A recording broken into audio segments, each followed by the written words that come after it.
بسم اللہ الرحمن الرحیم ایاک نعبد و ایاک نستعین۔ میرے پاکستانیوں، جب 70 کی دہائی میں جب میں کرکٹ کھیلتا تھا اور ہم یہاں پاکستانی سوچتے تھے کہ کون سا ملک ہے جو کہ مڈل ایسٹ کے اندر جدھر انسان جائے چھٹیوں کے لیے یا جس کی مثال دی جاتی تھی، تو آج آپ کو حیرت ہوگی سن کے کہ لوگ لبنان کی مثال دیتے تھے۔ آج دبئی کے لوگ بات کرتے ہیں کہ جی چھٹیوں کے لیے دبئی جانا ہے، تو 70 اور کافی دیر تک بلکہ 80 کی دہائی کی شروع میں سب بات کرتے تھے بیروت جانے کا۔ سب سے خوشحال علاقہ تھا، سارے مڈل ایسٹ سے، دبئی سے، یو اے ای سے، سعودی عربیہ سے سب لوگ بیروت کا سوچتے تھے کہ وہ ایک ایسی جگہ تھی جدھر لوگ جاتے تھے، خوشحالی تھی وہاں، ان کی جو سٹینڈرڈ آف لیونگ، ان کا جو پر کیپٹا انکم تھا، اوسط آمدنی، وہ سب سارے علاقے سے بہتر تھی۔ پھر کیا ہوا؟ آج لبنان دنیا میں غریب ترین ملک بن چکا ہے۔ آج 70% لبنان کی جو آبادی ہے وہ غربت کی لکیر سے نیچے چلی گئی ہے۔ آج لبنان کے اندر جو پیسے والے لوگ ہیں، جو پروفیشنلز ہیں، وہ ملک چھوڑ کے چلے گئے ہیں۔ آج لبنان کے اندر جو لوگ جو فیکٹریاں لگاتے تھے، جو انڈسٹری لگاتے تھے، وہ اپنا پیسہ باہر لے گئے اور دوسرے ملکوں میں چلے گئے ہیں۔ آج وہ آپ کو دبئی میں ملیں گے، آج ابوظہبی میں لبنان سے لوگ ملیں گے، آج وہ یورپ میں چلے گئے ہیں۔ لیکن لبنان چھوڑ کے وہ لوگ چلے گئے ہیں جو جا سکتے تھے، جو پیسے والے لوگ تھے، جو ہنر تھی جن کے پاس پروفیشن تھا، وہ چھوڑ کے تو چلے گئے ہیں۔ رہ کون گیا ہے؟ وہ لوگ جو باہر نہیں جا سکتے، جو غریب لوگوں کو ویزا نہیں ملتا باہر جانے کا، وہ رہ گئے ہیں۔ اور آج ایک وہ ملک جو خوشحال تھا، آج وہ بالکل وہ ملک بن گئے جس کو لوگ چھوڑ کے جانا چاہتے ہیں۔ میں آج اپنے ملک کی بات کرتا ہوں۔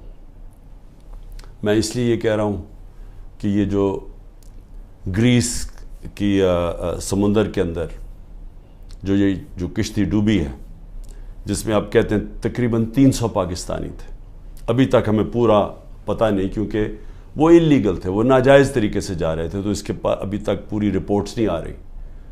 لیکن جو میں نے ابھی تک پڑھا وہ یہ کہ جو لوگ اس کشتی پہ تھے ان سے مغربی اخباروں نے انٹرویو لیے، ان کے جو لوگ بچے تھے یا جنہوں نے وہاں سے جو یہ آزاد کشمیر سے کئی لوگ گئے ہوئے تھے، تو جب ان کے انٹرویو میں پوچھا گیا، انہوں نے کہا امید ہی ہم کچھ نہیں تھی، ہمیں امید ہی نہیں تھی کہ ہم اپنی زندگی بہتر کر سکتے ہیں۔ اس لیے وہ ساروں نے کیا کیا؟ پیسہ جمع کیا، قرضے لیے، پیسہ جمع کیا، قرضے لیے، پھر ناجائز طریقے سے ان کو یہ کوشش تھی کہ کہیں کسی طرح ہم یورپ میں چلے جائیں، ملک چھوڑ کے کسی طرح نکل جائے، یہاں امید ختم ہو گئی تھی۔ آج صرف جو یہ ہمارے غریب لوگ جن کے پاس اب بے روزگاری بڑھتی جا رہی ہے، آج صرف وہی نہیں صرف چھوڑ کے جا رہے ہیں، ہمارے 10 لاکھ پروفیشنل ملک چھوڑ کے چلے گئے اور جا رہے ہیں۔ میں نے اپنے ہسپتال کی مثال اس لیے دی کیونکہ جو کینسر ہسپتال میں اسپیشلسٹ ہوتے ہیں، دنیا میں ڈیمانڈ ہوتی ہے، دنیا میں کہیں جائیں تو جتنے ہم ان کو تنخواہ دیتے ہیں 4-5 گنا زیادہ تنخواہ مل سکتی ہے وہاں۔ تو 10% ہمارے کنسلٹنٹ شوکت خان ہم سے چھوڑ کے چلے گئے ہیں یا جانے والے ہیں، کیونکہ امید چلی گئی ہے ان کو۔ اسی طرح ہر جگہ سے یہ رپورٹ آ رہی ہے، فیکٹریز پہ جو بڑے بزنسز تھیں جدھر انہوں نے پروفیشنلز ہائر کیے ہوئے تھے، ہر جگہ سے یہی آواز آ رہی ہے کہ جی لوگ سمجھتے ہیں کہ پاکستان میں امید ختم ہو گئی ہے، آگے کو ان کو نظر نہیں آ رہا۔ لوگ مشکل وقت برداشت کر لیتے ہیں، ہم روزہ رکھ لیتے ہیں، پتہ کہ شام کو ہم نے روزہ کھولا ہے، بھوکے رہتے ہیں سارا دن۔ اسی طرح لوگوں کو اگر یہ امید ہو کہ آگے جا کے حالات بہتر ہو جائیں گے، وہ کہا ٹھیک ہے یہ مشکل وقت برداشت کر لیتے ہیں، لیکن جو حالات اب جا رہے ہیں لوگوں کی امید جا رہی ہے ملک سے. اور میں یہ جو آج بات کر رہا ہوں میں اس لیے کر رہا ہوں، وہ جو لوگ آج اقتدار میں بیٹھے ہوئے ہیں میں ان کے لیے یہ سامنے رکھ رہا ہوں. دو قسم کے لوگ ہیں نا، ایک تو وہ ہیں جو کہ NRO والے ہیں جنہوں نے اپنے پیسہ بچانا تھا، جو صرف آئے ملک سے اس لیے تھے کہ ان کے اربوں روپے کے اوپر کرپشن کیسز تھے، تو انہوں نے تو NRO لینا تھا. میرے سے بڑی کوشش کی، میرے پیچھے پڑے رہے، پروپیگنڈا کیمپین کرتے رہے، اپنے میڈیا ہاؤسز کے ذریعے میرے خلاف پوری کیمپین چلائی کہ ملک تباہ ہو گیا، مہنگائی بہت بڑھ گئی ہے. تو انہوں نے تو ان کا مقصد کوئی ملک کی تو بہتری تھی نہیں، کہ ان کا تو پیسہ باہر پڑا، چوری کر کے ملک کا پیسہ باہر لے گئے ہیں. تو یہاں اگر جب روپیہ گرتا ہے تو ان کو تو کوئی فرق نہیں پڑتا، ملک اگر نیچے جائے گا ان کو کیا فرق پڑے گا. آج اگر یہاں لوگوں کی امید ختم ہوتی جا رہی ہے تو یہ ان کو تو کوئی فرق، ان کا پیسہ ہی پہلے باہر پڑا ہوا ہے. تو اس لیے ایک تو یہ ٹائپ ہے، لیکن دوسرے بھی ہیں، وہ ایسے لوگ ہیں جو آج اقتدار میں بیٹھے جن کا جینا مرنا اس ملک میں. میں تو ان سے آج بات کر رہا ہوں. میں لیبنان کی اس لیے مثال دے رہا ہوں کہ ہم بڑی تیزی سے اس طرف جا رہے ہیں. ہم اس وقت اتنی تیزی سے وہاں جا رہے ہیں کیونکہ ملک کے اندر جو دولت بڑھتی ہے، جس کو ویلتھ کریشن کہتے ہیں، دولت میں جو اضافہ ہوتا ہے وہ تو سکڑ کے 6% سے جا کے نیچے چلا گیا ہے 0.2%، کئی کہتے ہیں اسے بھی نیچے چلا گیا. جو انڈسٹری جس کی وجہ سے روزگار ملتا تھا لوگوں کو، انڈسٹری جو ایک ایسی چیز ہے جس کی وجہ سے ٹیکس بڑھتا ہے، کیونکہ دولت بنتی ہے اس میں سے ٹیکس بنتا ہے، ملک کی آمدنی بڑھتی ہے، اس میں سے ایکسپورٹس بڑھتی ہیں تاکہ آپ جو یہاں ڈالرز ملک میں آئیں. وہ جو انڈسٹری تیزی سے بڑھ رہی تھی وہ انڈسٹری تو نیچے چلی گئی ہے. ٹیکسٹائل انڈسٹری جو سب سے بڑی ہماری جس کی وجہ سے ڈالر ملک میں آتے ہیں، ابھی سینٹ ہیئرنگ کے اندر وہ ٹیکسٹائل انڈسٹری والے لوگوں نے سینٹ کے اندر جا کے بتایا ہے کہ 40% پاکستان کی ٹیکسٹائل انڈسٹری بند ہو چکی ہے. 70 لاکھ لوگ جو ٹیکسٹائل انڈسٹری میں کام کرتے تھے وہ بے روزگار ہو گئے ہیں، اور 25% مزید اگر انہوں نے کہا کہ یہ آپ نے نہ کیا، جو قیمتیں آپ نے اتنی چڑھا دی ہیں، بجلی کی قیمت دگنی ہو گئی ہے، گیس کی قیمت کہاں سے کم پہنچ، اگر یہ آپ نے کم نہ کی تو 25% مزید اور بند ہو رہی ہے. اب یہ یاد رکھیں کہ یہ صرف سال پہلے فیصل آباد کے لوگوں سے پوچھیں، مجھے ٹیکسٹائل والے لوگ کہتے تھے کہ ہمیں ٹیکسٹائل کا ورکر نہیں مل رہا. ٹیکسٹائل انڈسٹری بوم کر رہی تھی، ٹیکسٹائل انڈسٹری کی ایکسپورٹس ریکارڈ تھی، اس کی جو وہ ٹیکس دے رہی تھی ہمیں. تو وہ ایک سال کے اندر یہ ملک کدھر سے کدھر گیا ہے کہ میں نے صرف یہ تو ٹیکسٹائل انڈسٹری جب گئی، ایکسپورٹس کم ہوئی، باقی بھی ایکسپورٹس جب کم ہوئی، جو ہمیں ڈالر میں بھیج رہے تھے ریمیٹنسز، جو ورکرز تھے، وہ 13% کم ہو گئی. ہم نے صرف ایک سال کے اندر جو ڈالر ہر سال بڑھ رہا تھا، ہمارے آخری 2-3 سال ڈالر بڑھتے جا رہے تھے، ریمیٹنسز بڑھتی جا رہی تھی، ایکسپورٹس بڑھتی جا رہی تھی، ہر سال بڑھتی جا رہی تھی، ریکارڈ تھی ہماری آخری ایک سال میں. وہ صرف جو ریمیٹنسز میں کمی ہوئی ہے اور جو ایکسپورٹس میں کمی ہوئی ہے وہ 7.1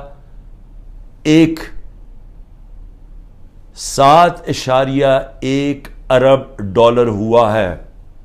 ہم IMF سے 7 ارب ڈالر کا قرضہ مانگ رہے ہیں. اتنا ایک سال کے اندر کمی آ گئی ہے ڈالرز کے اندر آنے میں، اور یہ مزید اور نیچے جا رہا ہے کیونکہ جتنا جو مارکیٹ میں ڈالر بک رہا ہے اور جو اس کی آفیشیل ریٹ ہے اس میں جتنا فرق بڑھتا جا رہا ہے اتنا اور پیسہ بینکنگ چینل سے نہیں آ رہا، یعنی کہ ملک کو اتنا اور کمی ہوتی جا رہی ہے ڈالرز کی. اور جس طرح ہماری انڈسٹری بند ہوتی جا رہی ہے، ڈی انڈسٹریلائز ہو رہا ہے، آگے بے روزگاری بھی بڑھتی جا رہی ہے، اور ہمارا ٹیکس بھی کم ہوتا جا رہا ہے، اور آگے جا کے جو ہمارا ایکسپورٹس جو ڈالرز آنے ہیں وہ مزید اور کم ہوتے جا رہے ہیں. تو ملک میں امید کیوں جا رہی ہے لوگوں کی؟ کیونکہ ان کے پاس اب کوئی راستہ ہی نہیں ہے اس کو چینج کرنے کا. جو کوئی بھی روڈ میپ ہوتا ہے کہ ہاں یہ کرائسس آ گیا، ایسے نکلنا کیسے ہے، سامنے تو ان کے پاس کوئی روڈ میپ ہی نہیں ہے. اوپر سے آئی ایم ایف کے ساتھ سمجھوتا نہیں ہوا. اب یہ بھی سمجھ لیں کہ آئی ایم ایف کے ساتھ سمجھوتے کا کیا مطلب ہے کہ آئی ایم ایف کہ اب ہمارے پاس ہم نے آگے ادائی کرنی ہے ہماری جو قرضوں کے اوپر قسطیں ہیں ڈالرز کی, اب وہ ہمارے پاس ہے ہی نہیں, اور اگر ہم نے ڈالرز نہ دیے تو ڈیفالٹ کر جائیں گے. ڈیفالٹ کر گیا تو ابھی پاکستان کی تاریخ میں 38% مہنگائی ہے, تاریخ میں سب سے زیادہ. انہوں نے جب پروپیگنڈا میرے خلاف کیا تھا سب نے مل کے, یہ این آر او والوں نے اور ان کے ساتھ جو میڈیا ہاؤسز تھے, تو 12.4% تھی مہنگائی, آج 38% ہے. تو مہنگائی بھی بڑھ گئی ہے, بے روزگاری بھی بڑھ رہی ہے, ساتھ ساتھ امید بھی ختم ہو گئی ہے. یہاں سے لوگ باہر جا رہے ہیں, پروفیشنلز باہر جا رہے ہیں. جو ایک ملک کی ریڑھ کی ہڈی ہوتی ہے, جو ملک میں پروفیشنلز ہوتے ہیں, جب وہ چھوڑ کے چلے جائیں تو ملک آگے کیسے بڑھے گا؟ کس نے آ کے انڈسٹری لگانی ہے؟ اور جب روپیہ گرتا جا رہا ہے تو لوگ ڈالرز پکڑ کے بیٹھ گئے ہیں, سرمایہ کاری کس نے کرنی ہے؟ تو آگے تو کوئی امید ہی نہیں ہے. تو میں آج یہ سب سے پوچھ رہا ہوں, یہ جو ہمارے طاقت میں لوگ بیٹھے ہوئے ہیں, کیا ان کو نہیں نظر آ رہا ہے یہ کیا ہو رہا ہے؟ اور کیا ان کا تو مجھے سمجھ آتی ہے, یہ این آر او والے یہ جو سارے مل کے بیٹھے ہوئے ہیں اپنی چوری بچانے جو آئے تھے, کیونکہ ان کا تو مقصد ہی صرف پیسہ بچانا ہے اپنا. لیکن جنہوں نے ملک کو بچانا ہے اور جن کے اوپر جن کا جینا مرنا اس ملک میں ہے, کیا ان کو نہیں نظر آ رہا یہ کیا ہو رہا ہے؟ اور یہ جو حربے استعمال کیے جا رہے ہیں, میں اب آگے یہ بھی سوال پوچھوں, کبھی تو ایک ہی پلان نظر آ رہا ہے. پلان یہ ہے کہ عمران خان کو راستہ کیسے روکنا اقتدار میں آنے سے, یہ بس پلان ہے. سارے اداروں کو لگایا ہوا ہے کہ عمران خان کو فیل کیسے کرنا ہے. سارے, چاہے ایف آئی اے, نیب, اینٹی کرپشن, وہ جو ایف بی آر, یعنی اپنی ایجنسیز, بس پولیس, مقصد کیا ہے جی کہ کسی طرح عمران خان کا راستہ روکنے کے لیے ظلم کرو لوگوں کو, جو عمران خان کے رشتہ دار ہوں, چاہے وہ ہماری پارٹی کے اندر لوگ ہوں, ٹکٹ ہولڈرز ہوں, ٹکٹ ہولڈرز کے رشتہ دار ہوں, سب کے اوپر ایک ظلم کا نظام شروع ہوا ہے. آڑ لی ہوئی ہے اس کی, یہ جو 9 مئی کی, جو ہم سب کہہ رہے ہیں کہ تحقیقات ہونی چاہیے جنہوں نے کیا ہے, اس کے اوپر کوئی انڈیپینڈنٹ انویسٹیگیشن نہیں کرنی. وہ خود ہی فیصلہ کر لیا ہے, پہلے سے پلان ہوا تھا کہ جناب یہ آپ نے یہ کرنا ہے, یہ 4-5 جگہ آگ لگے گی اور اس کے آڑ میں لے کے تحریک انصاف کے پیچھے اور عمران خان کو غدار کہہ دو اور ان کے اوپر ساری پارٹی کو بند کر دو. تو خیر سختی تو پہلے سے شروع ہوئی تھی, یہ تو پہلی دفعہ تو نہیں, یہ تو 25 مئی پچھلے سال سے ہمارے اوپر سختیاں شروع ہوئی تھیں. لیکن ایک اور لیول کی سختی شروع ہو گئی ہے, لوگوں کے گھروں میں گھستے ہیں, یعنی چلیں گھر توڑ دیا, چلیں لوگوں کو جیلوں میں ڈال دیا, چلیں یہ بھی ٹھیک, لیکن گھر کی عورتوں سے جو ہو رہا ہے, مجھے ابھی تک بچوں سے جو ہو رہا ہے, میں تو ابھی تک یہ میرے ذہن میں یہ پوری طرح چیز اس کی کوئی مجھے سمجھ ہی نہیں آ رہی. میں اس کو سمجھنے کی کوشش کر رہا ہوں کہ یہ کون سا ذہن ہے جو یہ کر رہا ہے کہ لوگوں کے بچوں کے اوپر, اسکول کے بچوں کے اوپر ان کی دھمکیاں دیتے ہیں, عورتوں کے اوپر. ابھی ایک ڈاکٹر طاہر ایکس منسٹر رہ چکا ہے مشرف کے دور میں, وہ ساری میڈیکل کمیونٹی جاتی ہے اس ڈاکٹر کو. اس نے اپنی پوری کہانی لکھی ہے کہ کہتا میں گھر میں مجھے پتہ ہی نہیں تھا, نہ میں کسی مظاہرے میں شرکت کی ہے, گھر میں آئے, مجھے اٹھایا, گھر میں توڑ پھوڑ کی, بیوی کو بٹ مارے, بندوق کے بٹ مارے بیوی کو, اس کو جا کے چکی میں ڈال دیا, جو کہ وہ سزائے موت والے قیدیوں کو ڈالتے ہیں. وہ اس کے 2 مریض تھے, ایک مرگی کی مریض تھی, ایک اس کو سٹروک ہو چکی تھی. وہ ڈاکٹر تھا, 10 دن اس کو وہاں بند کر دیا. یعنی کوئی اس میں, یعنی ایسے کوئی حیوانوں کے آرڈرز دیے ہوئے ہیں کہ جو ملے اس کو پکڑ کے یہ ظلم شروع کر دو اس کے اوپر. لیکن عورتوں کے اوپر, اس کی بیویوں کو بٹ مارے. وہ کہتا, اس نے اپنا لکھا ہے, کہتے چلیں ٹھیک ہے, مجھے کیا, مجھے اٹھا کے, مجھے کھینچ کے, جس طرح کے کوئی مجرم ہوتا ہے گھر سے نکالا انہوں نے, اور جس طرح گھسے رات کے 3 بجے. لیکن وہ بیوی کو پٹ مارنا, اس کے زخم کیے ہوئے ہیں. اور اسی طرح سارے یہ کہانیاں آتی ہیں کہ گھروں میں بیویوں عورتوں سے, عثمان ڈار کی والدہ سے بدتمیزی, اس کو دھکے دے رہے ہیں. یعنی یہ ہمارا دین تو خیر, یعنی وہ نبی صلی اللہ علیہ وسلم نے وہ ہدایتیں کی ہوئی تھیں کہ مخالفوں کے خلاف جنگ کے دوران, وہ بھی جنگ مخالف کے دوران, مخالف کے ساتھ, نہ ان کی عورتوں کو کچھ ہاتھ لگانا ہے, نہ ان کے بوڑھوں کو, نہ ان کے بچوں کو. یہ ہدایت تھی جنگ کے دوران. تو یہاں تو اپنے لوگوں سے کیا جا رہا ہے. ہم پڑھتے تھے یہ اخباروں میں کہ جی مقبوضہ کشمیر میں اس طرح گھروں میں گھستی ہے ہندوستان کی فوج. فلسطینیوں سے سنتے تھے, لیکن وہاں بھی عورتیں بچوں سے اتنا نہیں ہم نے سنا جو اب ہو رہا ہے. تو میں اس سے کیا, یعنی اس سے حاصل کیا ہوگا؟ یہ جو ظلم کر رہے ہیں لوگوں کے گھروں میں, گھر توڑ رہے ہیں, بزنسز بند کر رہے ہیں, آگے بے روزگاری ہے, لوگوں کی بزنسز بند کر رہے ہیں, وہ لوگ بے روزگار. اچھا پھر نوکروں کو اٹھا کے لے جاتے ہیں. مجھے ابھی یہ نہیں سمجھ آئی, وہ بیچارے نوکر جو اپنی بیوی بچوں کا پیٹ پال رہے ہیں, ان کو اٹھا کے لے جاتے ہیں اور ان کو مارتے ہیں, ان کے اوپر ظلم کرتے ہیں.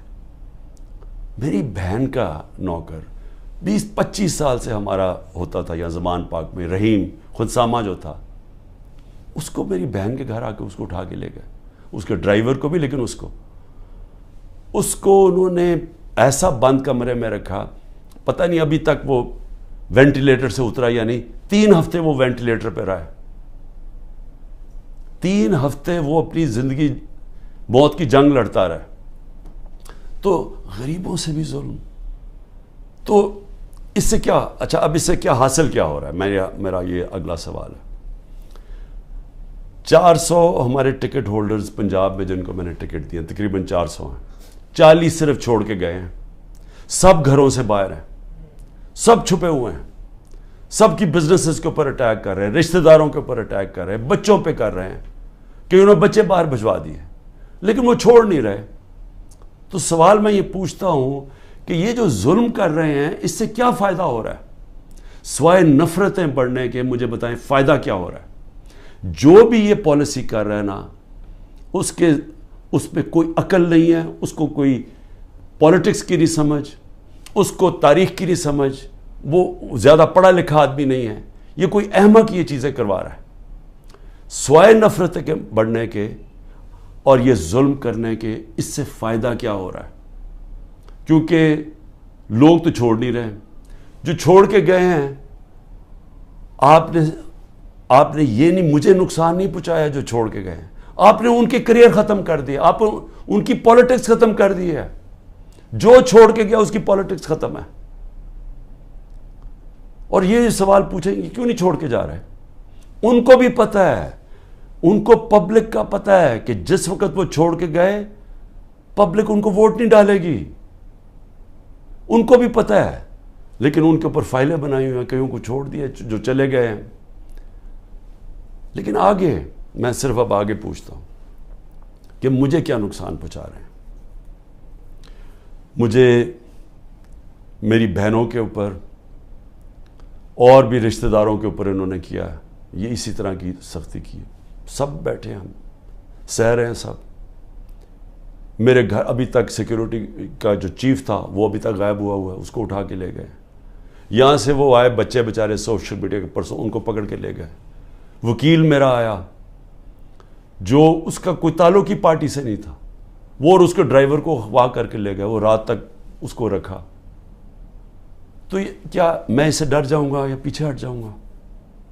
کیا مجھے اس سے یہ جو کیسز ہیں, قتل کا کیس میرے اوپر کر دیا ہے, میری بہن کے اوپر کیس کیا ہوا ہے اینٹی کرپشن نے, 6 ارب کی زمین لیا میں لیا اس نے جب میں پرائم منسٹر تھا.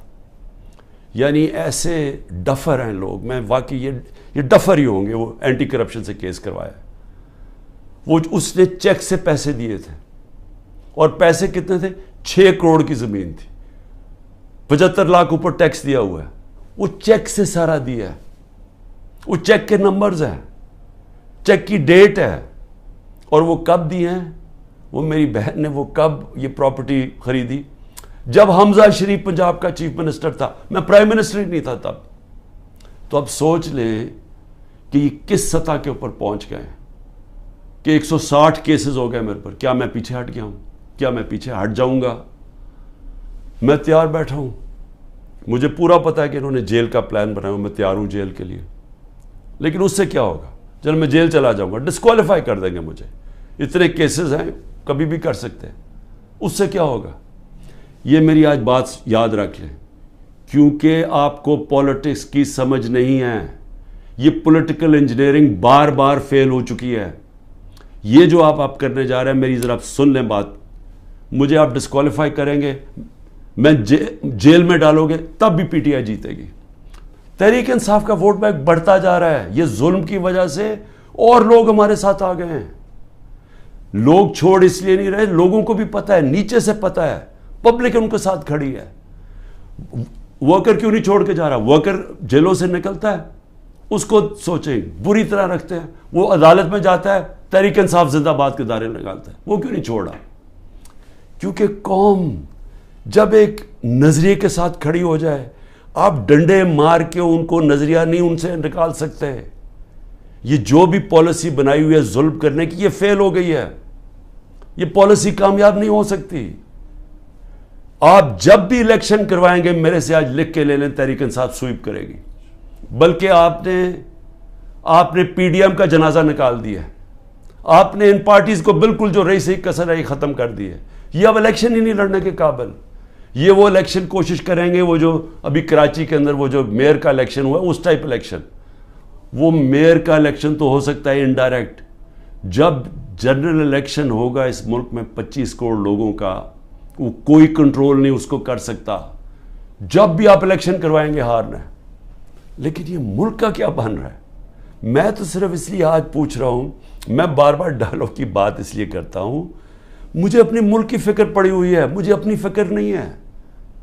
کیونکہ جو بھی آپ کریں گے، مجھے یہ اللہ، جب قوم ساتھ کھڑی ہے تو مجھے کس چیز کی فکر ہے؟ لیکن ملک کی فکر ہے.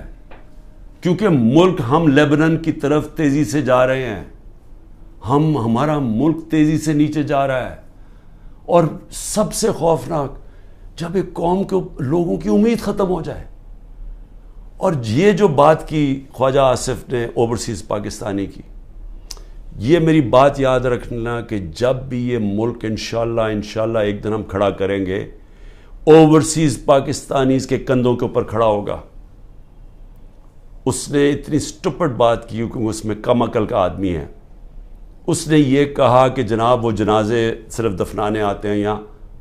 اس کو یہ نہیں پتا کہ جب خواجہ آصف اور نواز شریف اور زرداری جیسے لوگ اس ملک کے اوپر بیٹھے ہوں گے تو وہ اس ملک کے اندر کبھی اپنا پیسہ انویسٹ نہیں کریں گے، سرمایہ کاری نہیں کریں گے. وہ لوگ ہیں، وہ تب اس ملک کے اندر پیسہ لے کے آئیں گے جب رول آف لا آئے گا، جب اس ملک میں انصاف کا نظام ٹھیک ہوگا، جب عدالتوں کے اوپر ان کو اعتماد ہوگا، جب ان کو یہ پتا ہوگا کہ جب ان کا جو سرمایہ کاری کریں گے تو یہاں کا عدالتی نظام ان کو تحفظ دے گا، ان کی سرمایہ کاری کو. یا تو سپریم کورٹ کا فیصلہ نہیں مانتی گورنمنٹ، یا تو عدالتوں کے فیصلے نہیں مانتی، پولیس ہی نہیں مانتی ان کے فیصلے. کس نے پیسہ لے کے آنا ہے پاکستان؟ تو وہ پھر اپنے جنازے ہی دفنائیں گے نا یہاں. اصل میں پیسہ پڑا ہوا ہے، ورکرز ہمارے ریمیٹنسز آتی ہیں ہماری مڈل ایسٹ سے، سعودی عربیہ سے، یو اے ای سے سب سے زیادہ. لیکن جو سرمایہ کاری سب سے زیادہ آئے گی وہ آئے گی امریکہ اور یورپ سے اور برطانیہ سے، کیونکہ ان کے پاس اصل پیسہ پڑا ہوا ہے. صرف 16,000 پاکستانی امریکن ڈاکٹرز کی جو ورتھ ہے وہ $200 ارب ہے. تو جب ہم ماحول ٹھیک کریں گے تو وہ پیسہ آئے گا. یہاں تو جنگل کا قانون ہے. یہاں جو حالات دیکھ رہے ہیں، یہاں تو لوگ چھوڑ کے جا رہے ہیں ملک. تو پیسہ کس نے لے کے آنا ملک میں؟ تو ہم تو وہ چیزیں کر رہے ہیں جس سے ملک کو ہم تباہی کی طرف دھکیل رہے ہیں. ہم تو وہ دشمنوں کا کام کر رہے ہیں اس وقت پاکستان میں. اس لیے میں آخر میں کہتا ہوں، ابھی بھی وقت ہے، بات چیت کریں. اگر تو آپ کے پاس کوئی گیم پلان ہے کہ عمران خان کو اگر ہم نکال کے تو ہمارا ملک ٹھیک ہو جائے گا، وہ مجھے بتائیں، میں پیچھے ہٹ جاتا ہوں. لیکن اگر گیم پلان صرف یہ ہے کہ عمران خان راستے سے ہٹ جائے کیونکہ یہاں لوگوں کو اپنی ذاتی فائدے نظر آ رہے ہیں، لوگ اپنے NRO مل جائے گا لوگوں کو، یا لوگوں کو اپنی پوزیشنز کی فکر پڑی ہوئی ہے، اگر صرف اس لیے عمران خان کو ہٹانا ہے تو عمران خان تو راستے سے نہیں ہٹے گا. عمران خان بیٹھا ہے یہاں، جو کرنا کرو. لیکن ملک، ہمارا ملک کبھی بھی معاف نہیں کرے گا. یہ تاریخ نوٹ کر رہی ہے جو لوگ کر رہے ہیں اس ملک کے ساتھ، جو انہوں نے حکومت گرا کے سازش کے تحت جو کیا ہے ملک کے ساتھ، یہ سارا تاریخ کا حصہ بن گیا ہے اور یہ قوم بھولے گی نہیں ان کو. پاکستان پائندہ باد.